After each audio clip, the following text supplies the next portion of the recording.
India गठबंधन के प्रत्याशी retired justice B Sudarshan Reddy आज अपना नामांकन दाखिल करेंगे। सुबह 11:45 का समय है जब नामांकन दाखिल इनकी तरफ से किया जाएगा। इससे पहले इंडिया गठबंधन के सभी फ्लोर लीडर्स आज सुबह 11:15 पर कांग्रेस अध्यक्ष के संसदीय कार्यालय में बैठक करेंगे। इस बैठक के बाद इंडिया गठबंधन के सभी नेता साथ में उपराष्ट्रपति के उम्मीदवार के साथ नामांकन करेंगे। कल एनडीए के उपराष्ट्रपति पद के उम्मीदवार सीपी राधाकृष्णन ने नामांकन दाखिल किया और पीएम मोदी उनके पहले प्रस्तावक बने। आज विपक्ष का बी सुदर्शन रेड्डी उम्मीदवारी के लिए नामांकन दाखिल करने जा रहे हैं।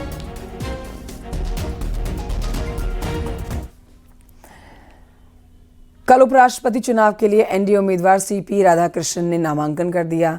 पीएम मोदी उनके प्रस्तावक बने और पहले प्रस्तावक पीएम बने।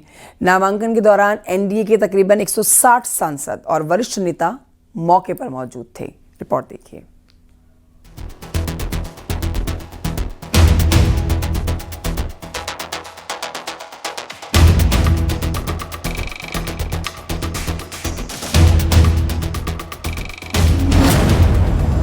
उपराष्ट्रपति पद के लिए सीपी राधाकृष्णन का नामांकन में दिखाएंगे का शक्ति प्रदर्शन।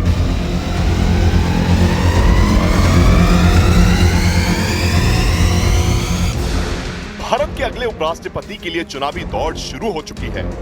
महाराष्ट्र के राज्यपाल सीपी राधाकृष्णन ने आज उपराष्ट्रपति चुनाव के लिए अपना नामांकन दाखिल कर दिया। इस दौरान एनडीए ने अपनी एकजुटता का जबरदस्त प्रदर्शन किया। प्रधानमंत्री नरेंद्र मोदी खुद नामांकन में पहुंचे और सीपी राधाकृष्णन के पहले प्रस्तावक बने। 9 सितंबर को होने वाला यह चुनाव अब रोमांचक मोड़ ले चुका है, क्योंकि विपक्षी इंडिया ब्लॉक भी अपने उम्मीदवार बी सुदर्शन रेड्डी को मैदान में उतार चुका है। प्रधानमंत्री मोदी बने पहले प्रस्तावक। राजनाथ सिंह, अमित शाह और ललन सिंह भी बने मुख्य प्रस्तावक। उपराष्ट्रपति पद के लिए सीपी राधाकृष्णन का नामांकन 4 सेट में दाखिल हुआ, जिसमें से पहले सेट में प्रधानमंत्री मोदी पहले प्रस्तावक बने, दूसरे सेट में रक्षा मंत्री राजनाथ सिंह, तीसरे सेट में गृह मंत्री अमित शाह और चौथे सेट में केंद्रीय मंत्री ललन सिंह मुख्य प्रस्तावक रहे। हर सेट में 20 प्रस्तावकों और 20 अनुमोदकों के हस्ताक्षर दर्ज किए गए, जो एनडीए की एकजुटता का संकेत है। नामांकन दाखिल करते वक्त एनडीए के करीब 160 सांसद और नेता मौजूद रहे। बीजेपी अध्यक्ष जेपी नड्डा, रक्षा मंत्री राजनाथ सिंह, गृह मंत्री अमित शाह, चिराग पासवान, जितन राम मांझी, प्रफुल्ल पटेल और दूसरे सहयोगी दलों के दिग्गज नेताओं ने भी अपनी मौजूदगी दर्ज कराई। सीपी राधाकृष्णन को जीत का भरोसा। नामांकन से पहले महात्मा गांधी को दी श्रद्धांजलि। नामांकन से पहले सीपी राधाकृष्णन ने संसद परिसर में महात्मा गांधी को पुष्पांजलि अर्पित की और प्रेरणा स्थल पहुंचकर श्रद्धांजलि दी। कागजों पर फिलहाल राधाकृष्णन की जीत तय मानी जा रही है, लेकिन इंडिया गठबंधन भी जीत के दावे कर रहा है। उनके उम्मीदवार बी सुदर्शन रेड्डी 21 अगस्त को अपना नामांकन दाखिल करेंगे।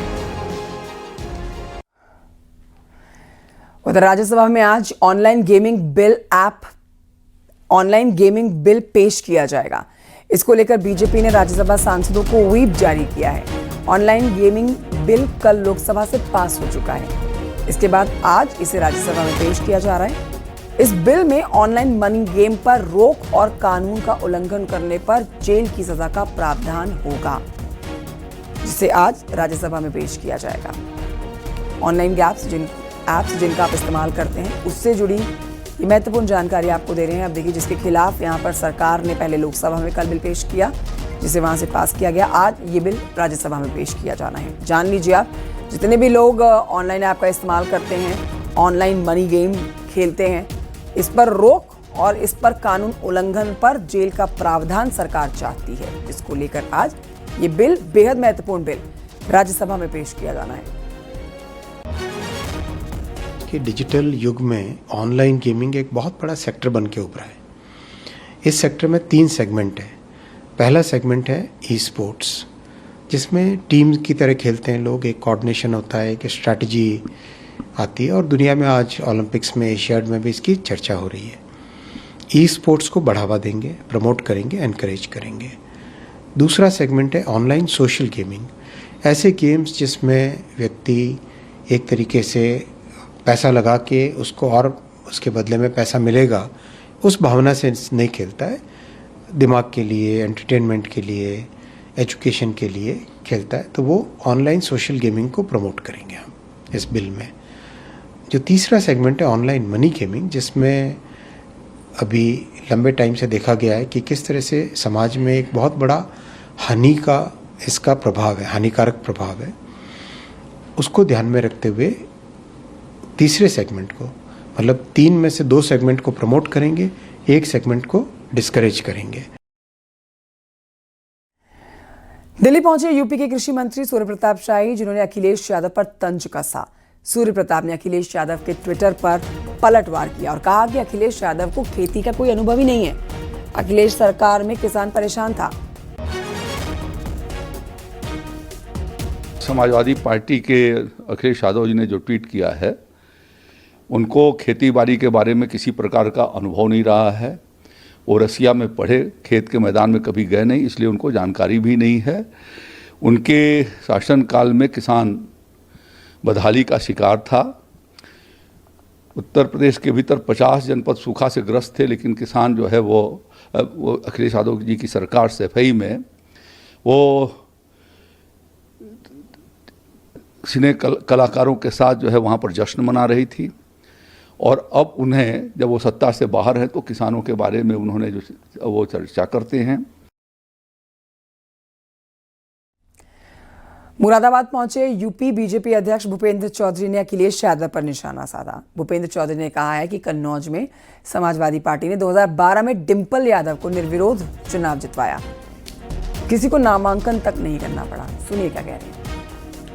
से कन्नौज में समाजवादी पार्टी ने 2012 में श्रीमती डिंपल यादव को निर्विरोध चुनाव जिताया, किसी को नामांकन तक नहीं करने दिया।